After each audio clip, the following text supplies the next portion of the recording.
we started, we never know what we're going to find out when we start doing research.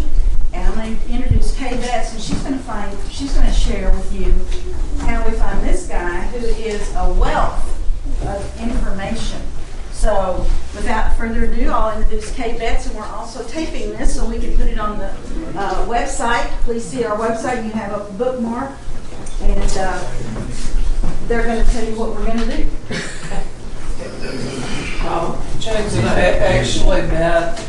It was the memorial when Al Lawrence died, and it was at the Art Center, and I was roaming around, and I saw him, and he didn't look like the rest of the people there. And I went up and said, "So, Guy, what's your story?" And he looked at me and rolled his eyes like, "Oh, swell, another woman from Austin trying to tell us in Rockport how to do things." But he was already on the list of people who so many said that we had to interview when we were doing the story of the art colony. And what my husband Tom and I discovered that he knows tons, not only about the early, what we call sporting and wildlife artists, but about wildlife conservation, the partnership that so many people locally like him did with many of the artists. He knows. One of my first questions to him was, "So, were Cowen, Booth, and Barnes good fishermen and hunters?" And he gave me kind of the answer. He has wonderful stories about everything from how he and other people used their airboats to do rescue after hurricanes. There's just a wealth of information. But for the art colony exhibit, I think what people are really interested in is the rescue story of how he saved Cowen and Booth. So I'm going to ask him to start with that. I've been on Facebook a long time, never been part of a viral post, but I posted that story. I've never been friended by so many people, liked by so many people, shared by people all over the nation who were just really interested in that story. So go where you want to go, Mr. Fox, and tell us a few stories. Well, not much of a speaker, but I go back to the days when, late 60s, when Cowen, right when Cowen got here, 69, when Meredith Long brought him down here and introduced me to him. Meredith opened a gallery on Key Allegro in the early 70s, 70, 71, 70 I guess it was, yeah, 70. And basically I was working for Carl Kruger at the marina and running a lot of charters for him, and they were doing a lot of entertaining with sell property on Key Allegro. And so Meredith came down and bought a lot of property and was doing a lot of things. And Cowen said basically, Mr. Kruger told me basically whatever Mr. Long wants to do, go with it, do it. And so Meredith was really liked to hunt ducks. It was one of his passions. So we hit it off pretty good. And we took a lot of chances, unnecessarily going across the bay. And some of the pictures of Cowen's has printed or painted, and we lived through them barely. The last one was lucky for Cowen and Booth and 3 or 4 others. But I'll start the rescue. The rescue is kind of complicated because it involves 3 boats in 3 different sequences. And December the 31st, New Year's Eve, we were going duck hunting. I had a client from Houston and his 9-year-old son, and Cowen was down with a new boat that he designed, a jet engine, inboard jet engine. And I had bought the previous, he had designed another boat just like the hull-wise that had an outboard on it. He didn't like it, so I bought it from him. And my airboat was across the bay, it was straight across the Key Allegro on the shoreline. Air temperature was probably 74 degrees, no wind. There was a front loop scheduled in, but nobody knew back then, had really any warnings about how strong it would be, etc. So Cowen took his son and 2 friends and put them in one of my beach blinds on the island. It's over by Fence Lake, which some of y'all might know where it's at. And then Herb Booth was on a scooter boat, but Cowen had a wooden scooter boat, flat deck, that was designed for shallow water only. It wasn't really designed to run open bays in any kind of weather, but Booth was going to buy it. So him and his son, who was 13 at the time, they went over and got on the shoreline and hunted the grass. And then I went down where my airboat was at the back end of Allen's Lake. And I anchored my outboard on the outside beach, and my clients and I went in, and we were hunting back in the lakes further in.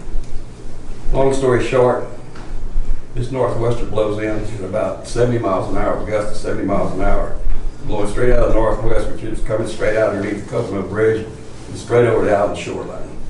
I mean, the seas were 4 to 5, 6 foot on the shoreline, breaking bad. It was rough. Anyway, my back was to all the wind, and I was backing out of it.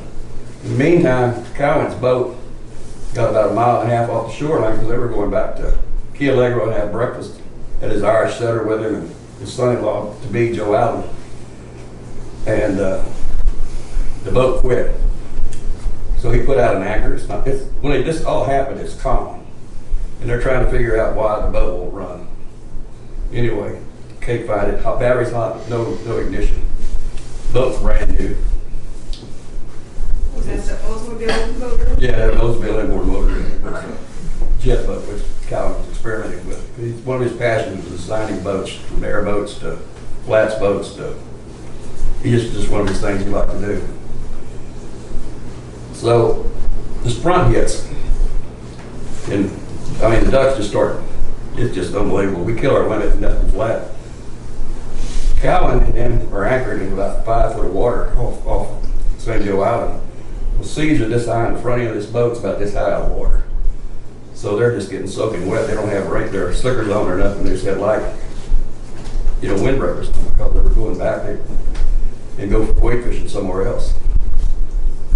So this front hits.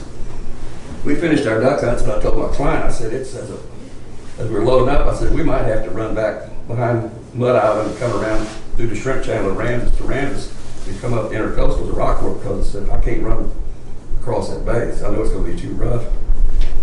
So in the meantime, Cowen shot a flare off when it got wet. They were getting pretty cold. Air temperature went about, water temperature was already in the high 50s, maybe low 60s, but it's New Year's Eve and it's still cold. And the wind's blowing about 60, 70 miles an hour. Cowen, they were soaking wet. And so the air temperature went to immediately about 38 degrees. So you combine all of that, so hypothermia sets in pretty quick. So Cowen shot off a flare. He knew he was in trouble, and just so happened Herb saw it. So Herb packed up his son and went out to where Cowen was and got everybody on there. So that makes Cowen, his son-in-law, Herb, and his son, and 2 dogs. One of them, which is an Irish setter, which doesn't shed water very well. So anyway, they tried to run back to Key Allegro, and they made about 4 or 5 waves, and the bow went up, the wind hit them, threw them over backwards. So now that this whole mess is in the water, they're on top of this scooter, which doesn't have a lot of foam in it. So it's basically just hanging on by the bow. So they had enough sense to know that if they kept drifting that way, that I would come out. I had to come out that way, because I was downwind of them. So eventually I get out there. When I get there, I saw the orange, bright orange in the life jackets. I told my client, I said, somebody's in the water out there.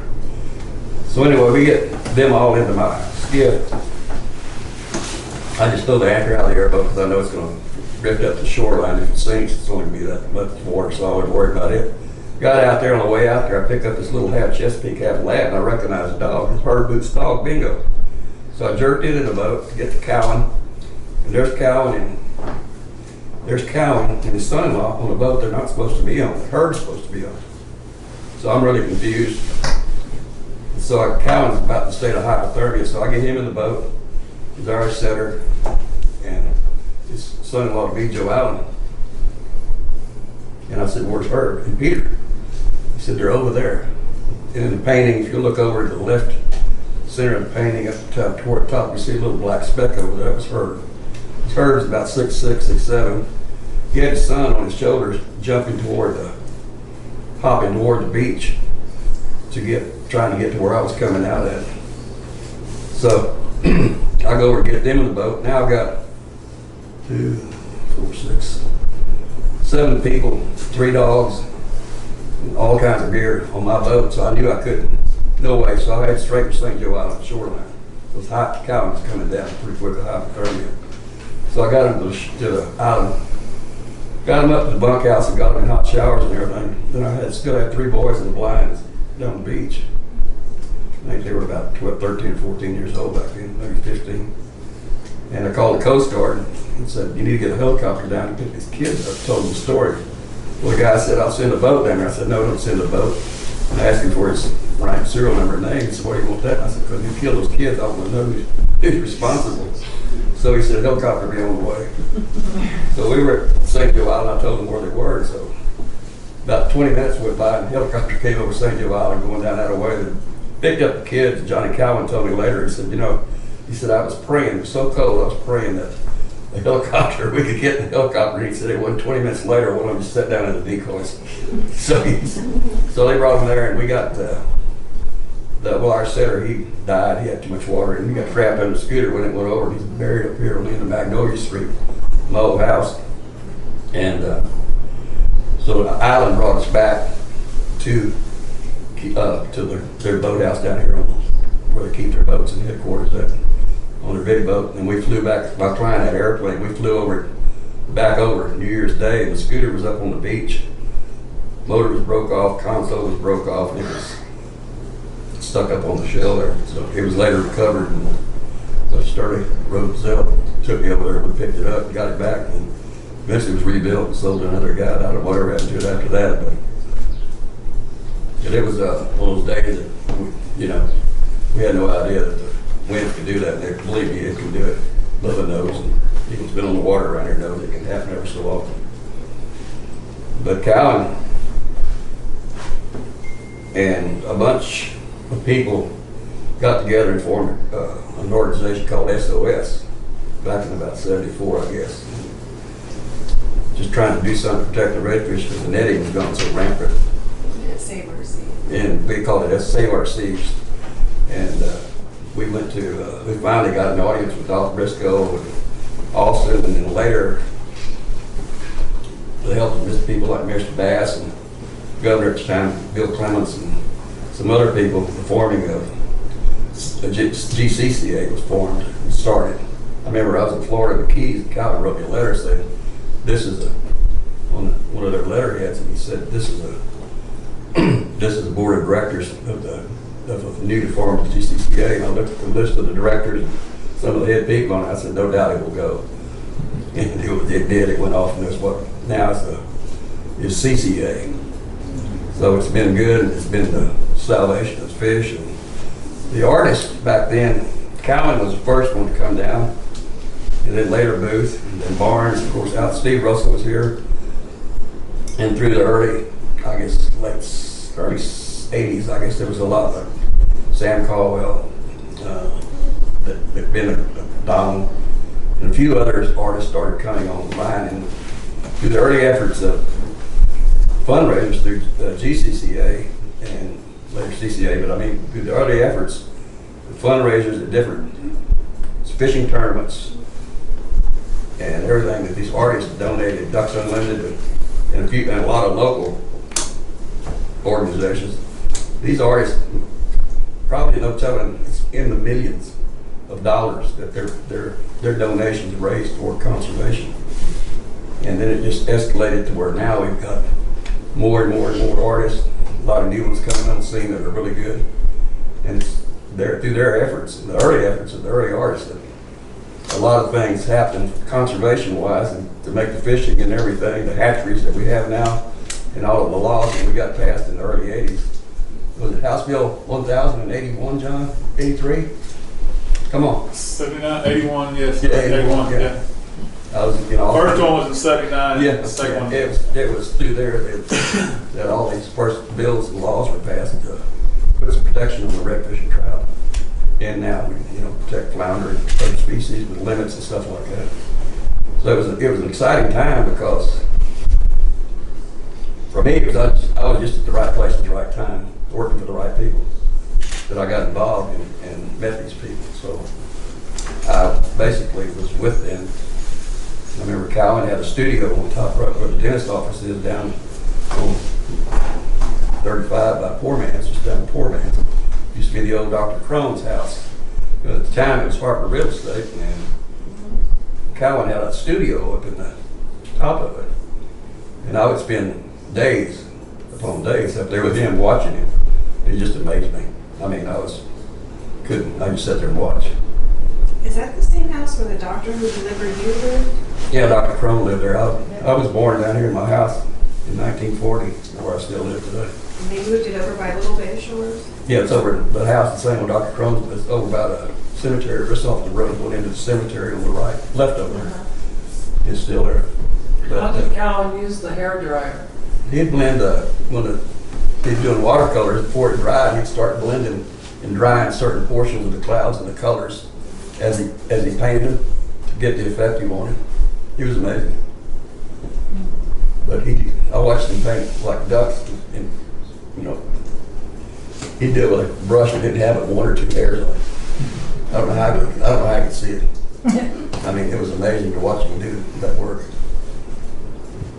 So what did the different artists have you do for their paintings and sketches? Well, Cowen, a lot of the artists, and still to this day, most of them paint off of pictures. Cowen shot slides back then. It's not like the digital format we have today, but he shot slides, and he would shoot hundreds of pictures a day of scenes of me and dogs and various other things, and then he would put them together. But it was amazing to watch him work. And every one of them, like Cowen was just a fanatic on using nothing but hardware, artificial bait. He wouldn't have a piece of bait on his boat if you beat it to make it. And I've got a book that he described where, because I went either way. I was guiding people who want to catch fish, didn't have any experience, we used bait. They wanted to wade and use lures, I'd find I loved doing that. But I had to go both ways on that. Cowen was just a fanatic on that. He was doing things with lures back then that most people didn't even think of. He'd take a mirror lure, floating mirror lure, and drill a hole and put it on the nose where it pulled straight. And he'd tie a small leader and then a plastic worm on the back of that with just a bare hook to keep it up above the grass and stuff. He did all kinds of things. That was his passion. Probably was inventing things. There were different ways to fish with different lures, different things. That was just what he liked to do. It was his sole passion. He loved to herd bird hunt, but fishing was his number one. And Herb came along. Herb had a different personality, kind of dry wit. And I can remember when we sold a painting original for her at our back in the early '80s. I think we sold that painting for $3,000 or $4,000. And I thought Herb was going to have an absolute heart attack. He thought that was the greatest thing. He got so drunk that night that was hilarious. It was hilarious to watch as tall as he was try to dance. And then Al, of course, he was just funny. Al didn't care. He just had a good time doing whatever he wanted to do. It was really. So tell me what Steve Russell said after you saved Cowen and. Steve Russell, y'all all know Steve. I mean, he said, "Damn you!" And I said, "What's the matter, Steve?" He said, and then there was a second order. It was Cowen, Booth, Barnes, Russell at the time. He said I could have gone from number 4 to number 2 overnight. Of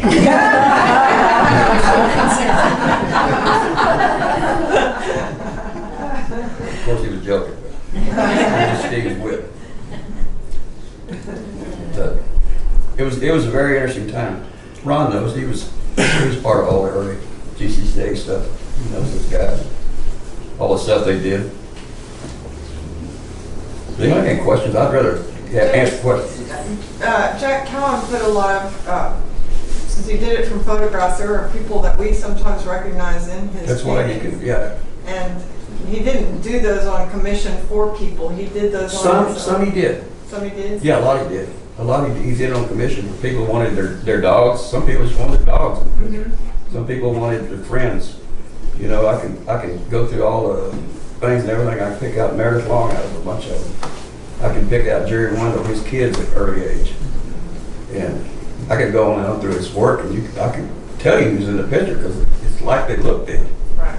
No, he could do whatever he wanted, but a lot of them were commissions from people that wanted their dogs, they wanted their ranch, they wanted their ranch foreman, or they wanted a scene, you know, the quail scene with the people that were actually in it. He could do anything. Can you talk a little bit about Meredith Long, the gallery owner? Well, I met Meredith right after he moved here, and And of course, Carl was letting me take him fishing and whatever he wanted to do, mainly duck hunt. And Merritt was kind of quiet. You know, he was not a loud person at all. He was just, this is a good guy, fun guy to be around as long as he was duck hunting. He loved duck hunting. And we hunted hard. For a fact, the day after I got married the first time, I hunted Meredith for 7 days in a row. Because he had to call me and he wanted to go duck hunting. Well, I could use the money, so he wanted to. So the day after I got married, the next morning, I was up at 4 o'clock and we were going across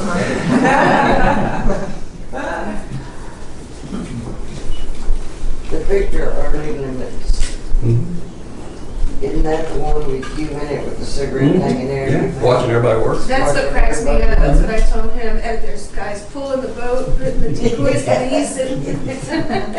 Well, That's me and Don Ryan. I remember that when we were at the gallery at Houston and we walked into Meredith Long Gallery. He's got the original. And that one was right there. I walked in and I have a print of it at the time. good God in heaven. I'm all the way up here and there's props right in front of me. Back when the gallery opened, I guess the first showing for about a year or so, I could have bought all the original Cowens for $650 on one. Prints for $35. If I had money back then. Yeah. But anyway, The Cowen painted you got original and gratitude what's worse. Yeah. for saving. Ron? Yeah, one of the things that James is not going to tell you that he should. In the very beginning, I was fortunate enough to get in with these guys, and it wasn't just the artists, the guides, and especially James in particular here. They donated so much of their time. We would raise money, as much money off of the guides donating fishing trips. And people never gave the guides the credit that they deserved, because people always were wanting to learn how to fish, where to fish, and James and these guys were leaders. We started running an artist and assholes fishing trip one year, and James was of course one of the latter with me, and we ended up, that thing grew and grew, and we ended up for years we'd take all the artists to Isla Mujeres, Mexico, once a year for a week, and those guys would give us millions of dollars worth of art for taking them fishing. But they fought to go on that trip. But if it hadn't been for people like James that helped get those things started locally, and it grew and got bigger and bigger, that organization was saved by the guides and the artists. I'll tell you, they kept it alive because, you know, you were competing with Ducks Unlimited, and you were competing with a lot of other organizations, and we were just trying to figure out how to hatch these fish. Dr. Connie Arnold had figured out how to raise these redfish, and people were saying, no, that'll never work. And guys like Perry Bass over here, I went over one time, I think James was even associated in this trip I made, and he gave me $1 million, and we got a matching funds from Washington. But if it hadn't been for people, James and Steve Russell's dad working over there, it was the guides and the artists that helped coagulate and put all this stuff together, or you wouldn't have the redfish and the trout. We hired our first lobbyist for big money in Austin, but it all started in this area with the guides and these artists, and we owe people like James a huge thank. I was just one of those assholes.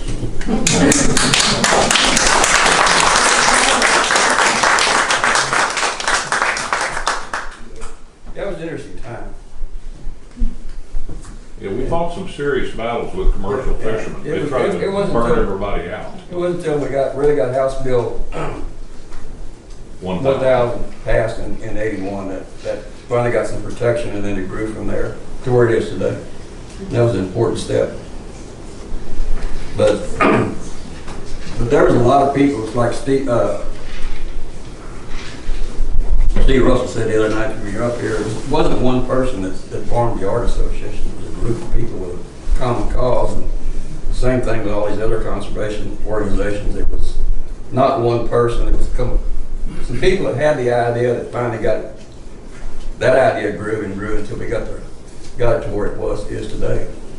And the right people, and a lot of people, the number of people coming to the coast weren't probably compared to now was maybe a tenth, maybe less than that. That was coming to the coast that was even aware of the problem. People 30 miles inland, they had no idea. People in Sinton or Refugio, they had no idea what was going on the coast with redfish and trout. Because back then it was wide open, and you come over here and you could still catch a lot of fish. Of course, they might be this big, but a lot of people hadn't caught a decent redfish in their life. I mean, at one time maybe, but any numbers or with any consistency, and it was really one of Cowen's. Maybe I used the blood boil to find a net, an illegal net, or to even start talking about it. He just went off the chart. And eventually, Mr. Bass got on the commission, we got the chairman of the commission, and some other things, and things started happening. But it really was an interesting time to experience, because you see it from the very beginning up to now. And it's really amazing that it's still going and stronger than ever. And there's one thing that you need to teach your kids or your grandkids is to take care of the water. That's all we've got. And if the water goes, the fish go. And there goes rock quarters, like I always say. If you didn't have this water, there's nothing in the water, you might as well live in Sinton or inland 30 miles, because it's not going to be worth anything but for a view. But Tell them about going to get buckets of crab. oh, it was nothing in Little Bay. That's even before the beach park was built. The lady next door was the postmistress, I guess you'd say, Cleo. And she was my aunt by somewhere down my mother's chain. But she would, on Saturday or Sunday after church, she'd direct me or anybody to go, and we'd go down to Little Bay and we'd gig two number 3 wash tubs full of crabs, blue crabs this big. Bring them back. She'd boil them and pick them, and we had crab cakes and crab any 10 ways fresh all the time at the house. I mean, it was like at least every 2 weeks she went there, especially during the summer. But it was a fun time. James, you have any interactions with Connie Hager? Oh yeah. Connie was funny. She was tall. She drove a big old Packard. Let's get back to about 47, 48. So I was about 8 years old. And she was cruising around the neighborhood, and I was outside the house over here on Magnolia Street with my BB gun. I've had some ass eatings before, excuse the expression, but never have I been addressed down by a little old gray-headed lady about 4'2" or 4'6". I don't know how tall she was, very tall. But for an hour and a half, I sat there, yes ma'am, yes ma'am, yes ma'am, no ma'am. I'll never get that as long as I live. She got in that big old Packard, and all you could see was her hands on the steering wheel. Off down the street. The worst thing you're afraid of is your mom or dad Oh yeah, well. finding out. Back then in the neighborhood, Francis knows, and see, Danny probably knows, and anybody knows, if you were a little butthead down the street or a friend's house or even anywhere, or if somebody on the other end of town saw you doing something you should be doing by the time you got home, but you get either a butt whipping there or a butt chewing, and when you got home it was really bad, because they already called before I got home or you got home. Yeah. So that was before you did bird conservation. How about your fish conservation with Miss Freeman's goldfish? Lady lived over next car in Miss Freeman. She had goldfish. They were about this big. Pond. In a pond in the backyard. And I went over there one day, and I wasn't the nicest kid in the world. Throwing up. Anyway, I just couldn't stand it, so I had to catch me a couple of those goldfish and try to eat them. So I scooped up a few and had them under the deal, but I didn't know they were flipping out there in my t-shirt. She caught me, beat my butt, took my goldfish away. Your goldfish. And then, by the time I got to the house, Mother was waiting for me with another one. I didn't bother her goldfish anymore. So. I have a question. Yes, ma'am.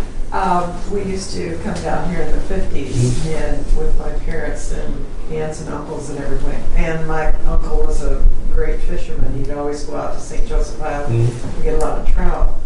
And we, as kids, like to, go crabbing. And I didn't, we just didn't know what was going on.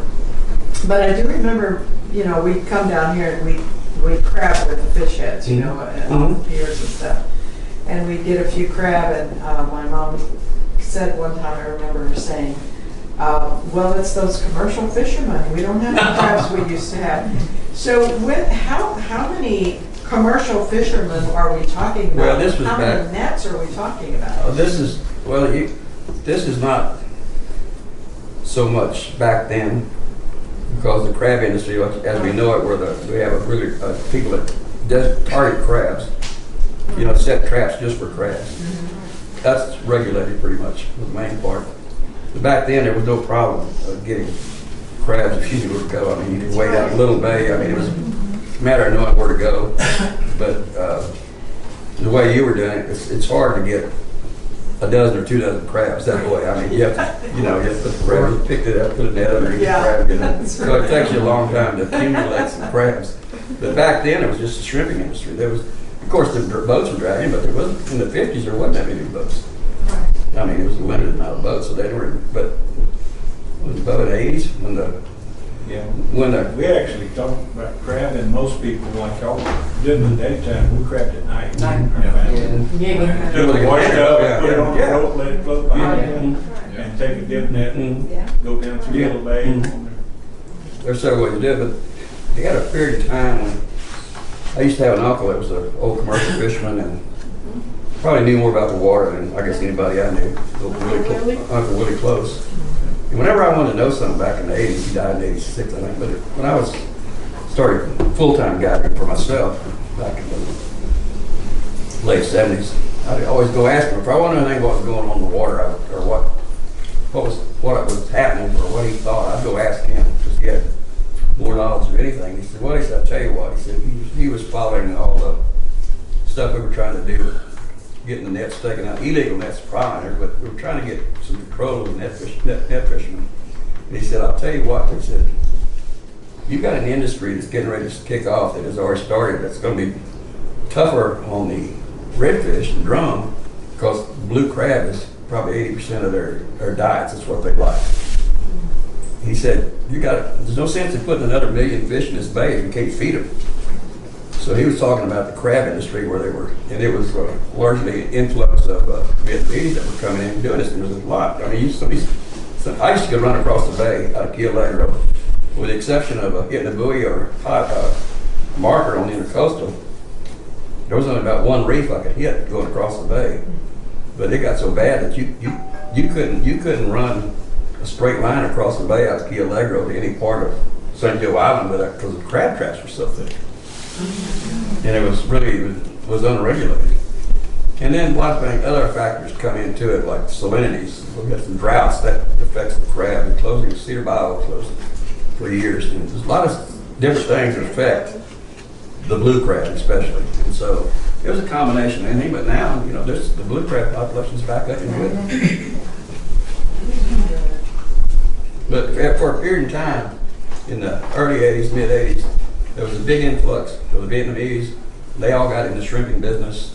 So there was a big influx of shrimping. So you had a bunch of shrimp boats out there dragging, catching a bunch of crabs.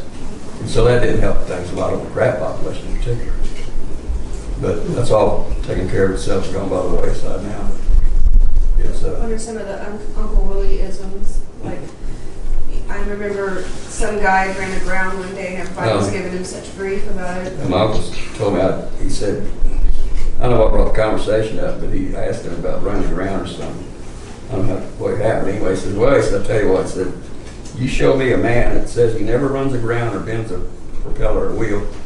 And he said, I can show you a man that's not going anywhere. He's talking out his rear end. You don't know what he's talking about. Burying fish in his garden. He had a garden beside his house right up there on Magnolia Street. And I walked in it one time. He had kind of closed, and the birds couldn't get it and everything. And he would bring back the carcasses off fish. Back then, we gut and gill the fish off the shark boats. They weren't filleted like we do now. And he'd bring back a lot of those carcasses. He'd bury them in his compost. And then, of course, in the fall or spring or whatever, but he would till all that in. And then he had tomato plants that had vines this big around. You walk in that thing, it looks like they would eat you. They were so big. Buddy man that lived across where the sugar shack is in Fulton now, Alfred Poach lived there, and he fished a lot with Harry Wilson. And when they came in, he had these grapefruit and orange trees. When they came in, when he cleaned his fish, he took a post hole digger, dug a hole by one of the trees and put the carcasses. He had the best grapefruit you ever ate, right there, 150 feet from the bay. There was a crabber lived down here on Magnolia Street, about halfway down before dead ends. Back, I guess somewhere in the 70s, somewhere in the 70s. And he'd get drunk quite often. Well, he'd bring back all his bait that he had left over, so didn't go, get the bait and did not go because he got drunk. So he just started stinking so much, he just buried it out in that yard. And even in a drought, that yard's the prettiest carpet grass in the neighborhood to this day. But I was fortunate to be raised by some of the old, early charter boat captains and some of the other early old men here in town that my dad hung out around with. And they took me fishing and hunting at an early age, so they run me real quick. That's why your Mayak was Little Willie. Yeah, named Little Willie after my uncle. He was named, well, that's what everybody called him, Little Willie. But Francis knows she lived right behind him.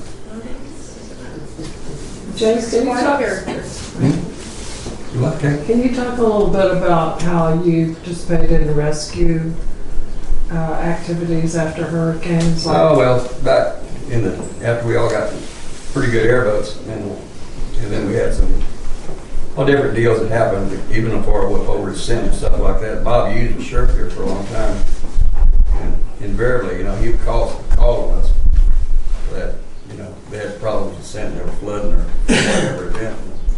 So we'd start calling around to get 2, 3 little guys with airboats to go over there, work all night for free, and help them with that. But anytime the guys are first ones, or anytime will help anytime with what equipment they got in the area, I think she was to hear more about when y'all went to Sinton and had to go over the bridge. Yeah, but one time I was calling, they had a big rain up above Sinton on Chinookatine Creek. Where's that? And so Sinton, the backside of Fulton Creek, it floods out into the farm fields, even over as far as Odom. I know Big David Estimoni went to Odom. Myself and Ronnie Barker went to Sinton. And sheriff over there, we went to the sheriff's office, and sheriff Sam said, I told him who we were and what we were doing. I said, Bob, you sent us over here. And he said, oh yeah, just go down here. And I said, well, we're not from here. I don't know where just down here is. I said, can you send the deputy with us to show us? So he took us over down this road. This Chinookatine Creek runs up above Sinton and comes around. Eventually ends up in Brandis River or somewhere in the upper end of Copano Bay, upper reaches of Copano Bay, on the other side of the bridge at Bayside. The bridge goes over like that, comes down the other side, pretty steep. So the water, when we were parked, you see the water coming through the concrete on the rail of the bridge, rushing through that thing. And he said, there's a bunch of people over there that needed rescue, need to get out of it. So the water's 4 foot deep, and it's getting deeper. So a friend of mine, Ronnie Barker, and I went over, we looked at it, walked up close to the bridge to get it, we looked at it, figured we were going to have to go that thing wide open. There was no way to go over it slow because the way that water was running through there. So we devised a plan, it didn't work. We got over on the other side. We're wandering around down here, going up to these houses. People are pulling these people in an airboat. They're scared to death anyway. They don't know. They've never ridden in an airboat. They don't, and it's loud. So we start hauling people out there coming back and forth over the bridge.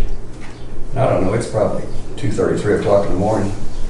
And we said, we're about ready to leave and come home. And the sheriff's deputy come back up with this guy, and he says, his son and mother-in-law and kids and wife are in a house. And I said, well, you're going to have to go with us and show us where exactly. I have no idea where that's at. And so we got that airboat. Went over the bridge again, went down. He was showing us how to get back there. There's high lines, service lines, trees. So we even back in, and we get to this 2-story house. I took a flashlight and shined it up the second story thing. It looked like a bunch of coons staring at me. So There was Spanish people, and this guy was telling them in Spanish, come on down and get in the boat, and we'll get them out of there. When they come down out of the house, and we got the boat up as close as we can get it, and the kids were, you know, some of the cabin carried some of the kids that were ill. Mexican boy, I guess he's looked to be about like 30 years old, I guess. He said, just a minute. I said, where are you going? He said, he waded over to the house and pulled the power button on the house. He pulled it, opened the box and reached inside that thing and pulled the breaker. And I just knew right then we were going to see somebody light up. So we get the airboat turned around, finally get loaded up. And we're starting to go out there, and I know it's getting awful foggy and hazy, you know. And the wind, there's no wind, zero wind. And I asked Ryan Walker, I said, that's not fog, is it? He said, no. And we got to looking around, and what it was propane. These propane tanks were floating up as the water rose and snapping off those copper lines. So there was like raw propane. And if anybody's been in an airboat, they know the exhaust is straight exhaust, it's red hot, and half the time when you start them, they backfire. Wow. So I looked at Barker, and he looked at me, I said, that's propane, Barker. So I said, don't gas it, just keep it idling. And so we idled for about 10 minutes till we got out to where we looked pretty clear. We shot over the bridge and we came home. That was it. I wasn't going back again. I figured we were going to light off the whole side of East and West Central. How about driving the school buses, hurricane evacuation? Back when Bert was mayor, we were staying at a house up on Fulton Beach Road up where it's pretty high. A friend of mine's mother, that guy I was running a boat for, was mother owned it, so we were staying up there, and it was high and dry, big old concrete house walls that thick, so we weren't worried about anything. And so the Bible school was back to what, you know, where we were putting the shelter for everybody.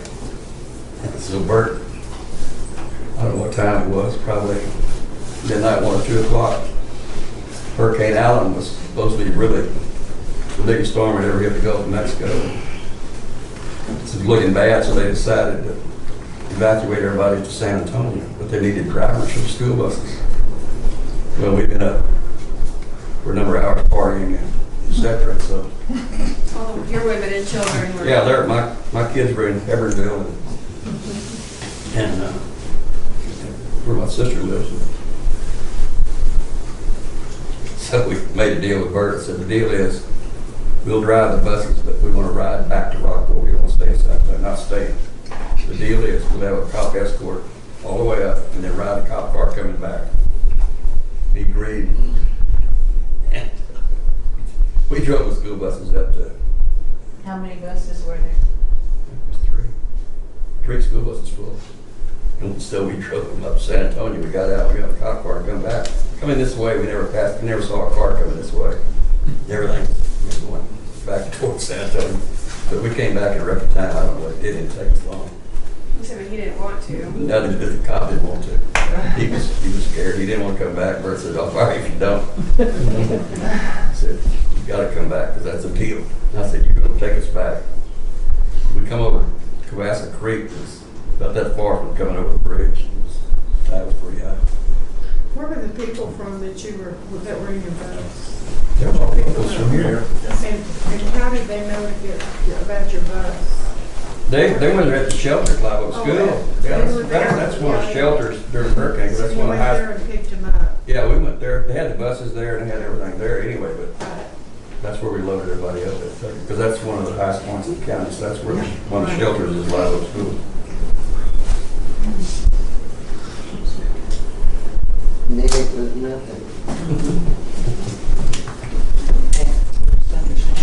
Yeah, Yeah, had about a 4-foot tide, about 5. that was about it.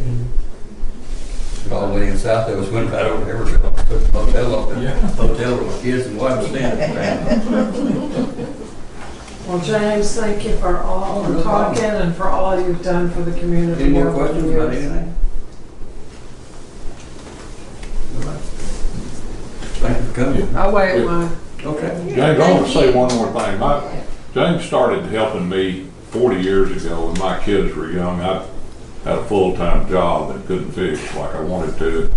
I'd asked James to take, I paid him now. He didn't charge much then, but he'd take my kids fishing. And I'm gonna tell you something, 35, 40 years ago, there weren't many conservationists, but James worked with my children and my wife on conservation every time he took them fishing.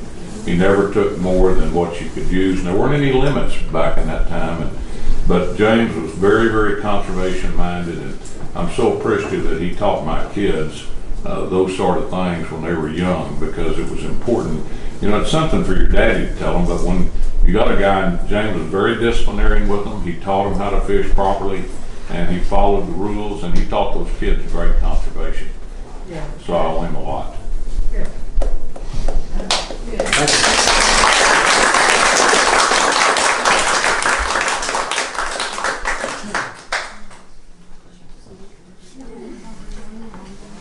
Glad you're back. Thank you. Good. Glad to be Thank you. back.